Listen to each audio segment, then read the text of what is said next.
The role of the principal in bringing about generational change in their school is absolutely vital. You can never underestimate the impact that the principal's role will have in actually showing support for, as well as encouraging the active use of any professional learning that occurs. The thing that made me more committed to this particular program was not only the fact that it had longitudinal professional learning attached to it, it's also the fact that it's focused in on children and also supporting the teachers to make sure that their learning is the best it can possibly be. I think the work of Vivian Robinson out of New Zealand really highlights the fact that we can't just send people out to professional learning, expect that they will come back, implement it if you aren't showing that you are genuinely committed to this particular process working.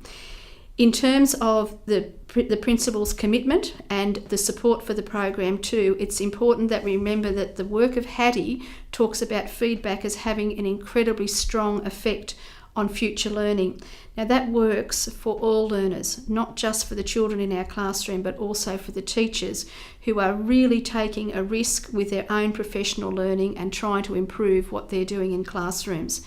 So the principal has a key role, and it's not just about signing the checks, it's actually being there when the chips are down and making sure that the processes are in place and supporting their people to be the best people that they can be at that point in time. And that also includes making sure that there is opportunity for the school processes to be supporting the programs that are going into place too. When you're looking at programs that you're putting into your school to be able to lift aspirations and to challenge those generational cycles,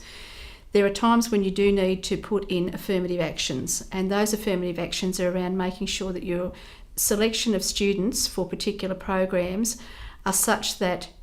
Aboriginal students are included,